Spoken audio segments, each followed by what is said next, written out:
Hey, what's up? This your girl FJ. You're listening to my boys Max Sayless and Mike Navarro on Fax From The Lab.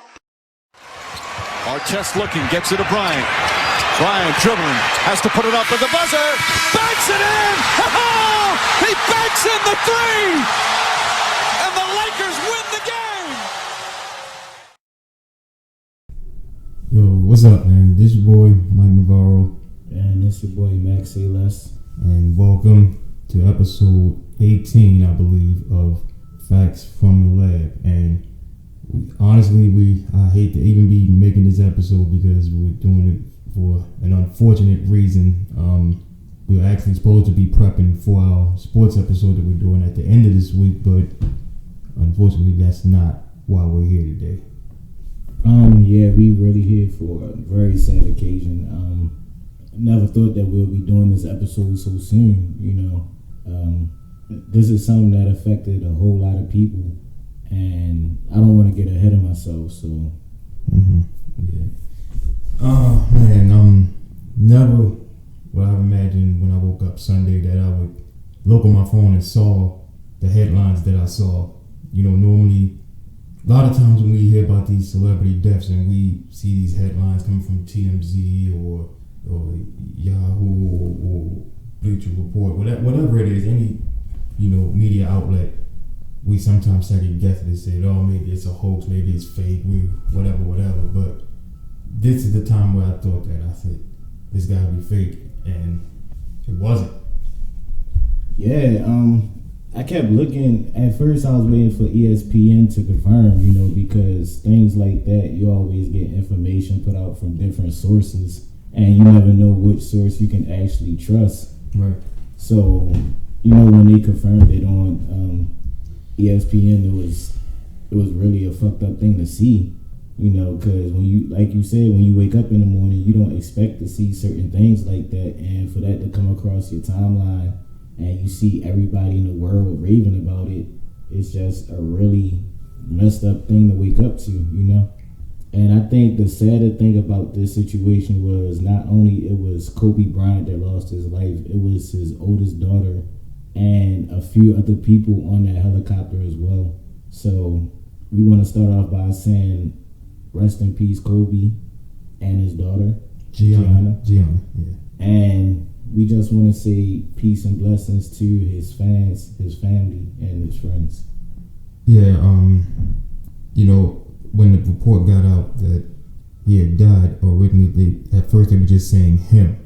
They didn't confirm who else was on the helicopter, was any of his family on there, and at first it was just hitting me like, man. But then when they confirmed that his daughter was on there with him, his oldest daughter, Gianna Bryant, that's when it affected me a little, because I do have a sort of a soft spot when it comes to kids and people's children, and yeah, the report said that Gianna was in Kobe's arms when they found him on the scene. I mean, I didn't see that, but I believe it. And to imagine that is just a very grim thing, I can't. God, I can't imagine those final moments. You're sitting there with your child trying to tell them it's going to be okay, you're going to be okay, but in reality, they're not. It's all about to be over. This is tough, man. This is tough to speak on. It really is. Like, this is one of the things, I'll make a little confession right now. This is one of the things I fear about starting a family, because I never want to have to be in a situation where I lose my child. Like, not even just like this, but period. This is one of my fears, and it's terrible to think about. I can't even imagine what Vanessa Bryant, his wife, and the other daughters are going through right now. This has got to be painful for them. Yeah, man. The coach lost her husband as well, and it's just a lot to process, because like this right here transcends far beyond basketball. Like, yeah, Kobe was a well-known individual. Like, even if you didn't like basketball, like, you knew who Kobe Bryant was. He was, all throughout our childhood, he appeared on a lot of shows. Moesha, Kenan and Kel. That's just to name a few. And he just really had that impact as an individual because he was known for his drive and his tenacity and his will to win. Like, he was a competitor. And a lot of us came in at the end of Jordan, but witnessed Kobe throughout his whole career. Like, Kobe was playing since I was in 3rd grade, and he retired in 2016. You know, so that's like a pretty lengthy career. And he was our generation's Jordan. You know, to play in the same league as Jordan in his prime, Melo in his prime, LeBron in his prime. You know, he accomplished a lot, and it's really messed up. Yeah, like you said, this is way deeper than basketball. Like, just looking at other people's reaction as far as celebrities and other athletes, like, even myself, I mean, I understood how big and how important Kobe was and how much he meant to people, but never to this extent.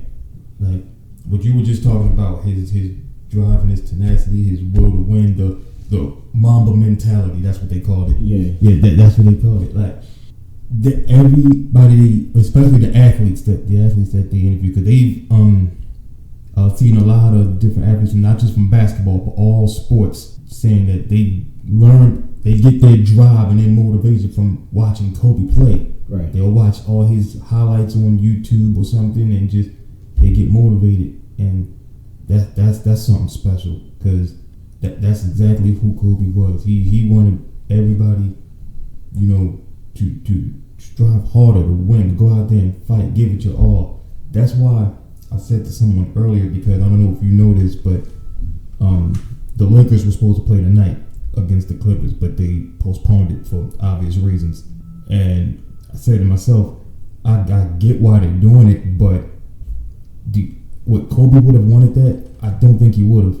I think he would have wanted them to play tonight. I think he would have wanted them to go out there and put on a show in his honor. Yeah, I get that, but the other side of that is, like, how can you play when you're not focused on the game? Yeah, that's why I said I get both sides. Yeah. It's understandable why they canceled it, but I don't. That's just who Kobe was. Like, Kobe didn't want to see nobody quitting or being sad or anything like that. He wanted you to go out there and play. Yeah, that was his mentality about everything. He wasn't a quitter. What were you about to say? I'm sorry. And I was just about to say, if the fans are messed up about this, you can only imagine how people that was actually close to him, like teammates and old coaches, feel. I mean, I know LeBron is like really going through it. I read his Instagram post, and it was just, you could tell that he was even tearing. Hearing Shaq speak on Kobe, like hearing somebody that big just get so emotional about his old teammate is just devastating, you know? Yeah, I actually just was scrolling Facebook and I didn't play it, but I saw the video of Shaq talking, and you see in the thumbnail that he's crying, and I said, man, I can't watch it. It's tough. Like, I seen Jimmy Fallon break down. I saw Ellen DeGeneres break down. It's like, it really feels like people lost a family member. Like, I ain't gonna lie, this is bothering me. It really is. And it's got a lot to do with the fact that his daughter was involved, that other people were on that helicopter. Like, this is way different from when we lost Nipsey last year, because Nipsey was murdered. He wasn't the first rapper to be murdered, and he more than likely not going to be the last one. Right. But this here is just this is just one of the worst ways you could lose somebody, is a freak accident like this. It makes me think of Aaliyah, you know, and a plane crash. Like, you just, that's just shit you don't expect to happen to anybody. Like, sometimes you expect murder or sickness or dying in ways that are more common, but this is horrific, and I can't even talk, man. This is terrible to even think about. You know, this week is, like I mentioned at the beginning of this, we got a sports episode that we're doing this later this week to talk about the Super Bowl. This is supposed to be the Super Bowl week, and we're supposed to be excited for that, but it's like, how can you be? It's like, there's nothing. They were interviewing the Chiefs and 49ers players yesterday, and that was all the questions the media was giving them, was about Kobe, and because it's like nothing else is important right now, but because that's how big this man was. It's like everything else that is just has been put on the back burner, because this man inspired an entire generation of these athletes. A lot of these athletes that are in that Super Bowl, that are in the NBA right now, are all very young, and they all grew up on Kobe, and it's going to be hard for them to try to focus on a Super Bowl or basketball players focusing on the rest of the season and things of that nature. You know, it sucks that it's bad timing like that, but it's just the way God works, man. It's not more you can really do or say. You know what I mean? Everything you said as far as the players, I totally agree. But my main focus right now is just on the family, because like losing a child, that's a lot. That's heavy. And losing your husband, you know, that's a lot. You know, like I don't even know how to word this, because I lost people and I know how it is. So I can only imagine how I feel to lose a child or a spouse. Yeah, that's why I said at the beginning, like, I just feel so bad for Vanessa, his wife. I can't even imagine having to now lay alone at night, knowing that Kobe's not going to be there anymore, knowing that your oldest daughter is not going to be in that room down the hall anymore. Oh man. And for this to happen on a Sunday, that's just nuts. Like, it's like you said, all we can do is just pray for them and pray that, you know, God protects them, the rest of the family. Just keep their arms around them, because this is just going to be hard, not just for them, but I think for everybody. It's going to be a long time before people get over this one. Like, seriously, I don't see people just. This is going to linger for a while. You know, I think we're going to keep seeing tributes at every event. I'm sure there will be one at the Super Bowl. There's All-Star weekends coming up next month. They still got to do the ESPYs in the summer. It's just, we're not going to get over this one. Just because of the circumstances of it and the timing of it, and it's just all bad, man. I'm literally at a loss for words. It's heartbreaking. Yeah, as podcasters, it's really, it's really difficult to do this, because like it's hard to find the words to express how you feel. It's like, you know how you feel, and you know, like, people want your take on it, but we're human just like everybody else, and this is really hard to deal with. Yeah. It just really makes you reflect, and it makes you look at life like life is so precious, and it makes you just want to appreciate the people that you have and the time that you have, and makes you want to do things a little differently, because you never know when your time going to be. Know what I mean? Nobody wakes up and think, I'm dying today. So all I can say is just live your best life as best as you can. And to add to that, always call your loved ones. Text them, call them, tell them that you love them, tell them that you got them, whatever they need. You'll be there for them. Always enjoy every moment you have with family members, because like Vanessa had no idea she would wake up Sunday and this would happen. Like, you never know what's going to happen. So always keep your family close and spend as much time with them and enjoy all the moments you can with them. It's just I don't think basketball is going to be the same. I really don't. I mean, I've noticed. I've been watching all the tributes they've been doing in the games. You know, with the intentional 24-second shot clock violations, and the jerseys they've been coming out in number 8 and number 24 jerseys and things like that. I don't know what the league's going to do. I don't know if they're going to really change that logo, the NBA logo, to him. I don't know if they're going to really, retire his number league-wide, which, me personally, I don't know if that's really a good idea to do that. I feel like that should just be up to the teams individually and not to the NBA, because the Mavericks already have said they're doing it. They're going to retire 24. So I think that should just be something that the teams decide and not the league. But nonetheless, it's definitely going to be something that this is a situation that I don't think people are going to get over for probably the rest of this year, maybe beyond that. And oh man, it's just,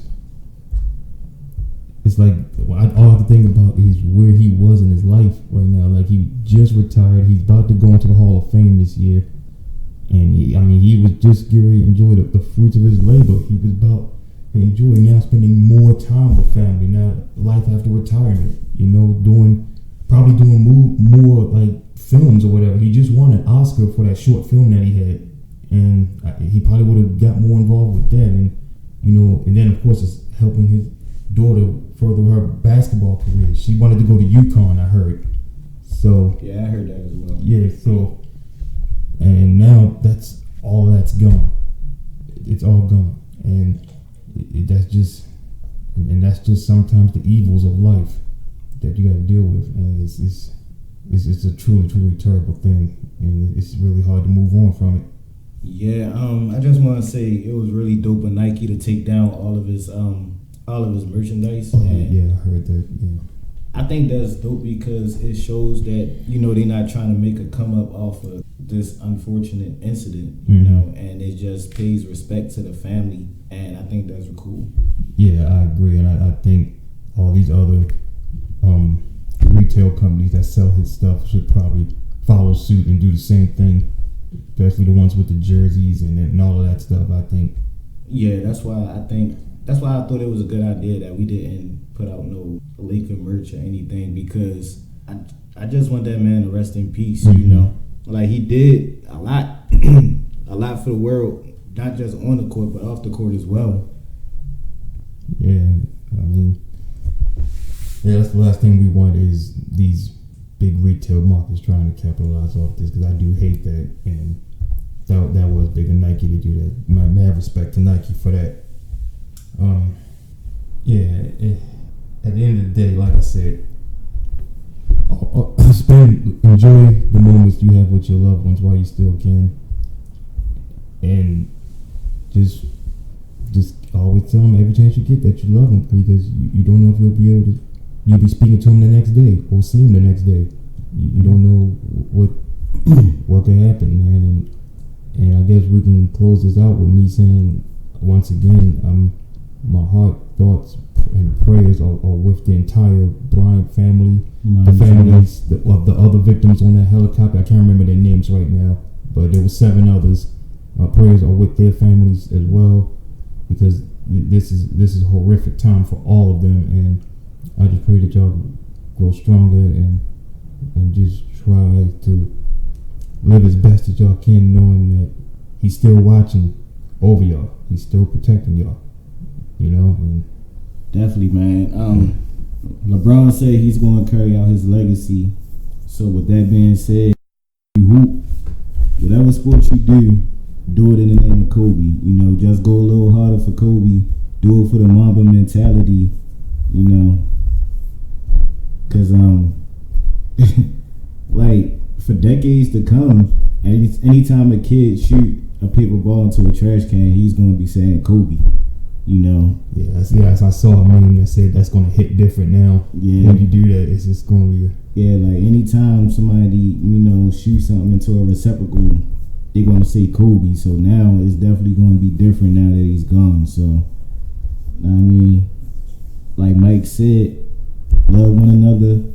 Tell each other y'all love each other every day, because you never know if you're going to make it through that door when you step out in the morning. That's right, man.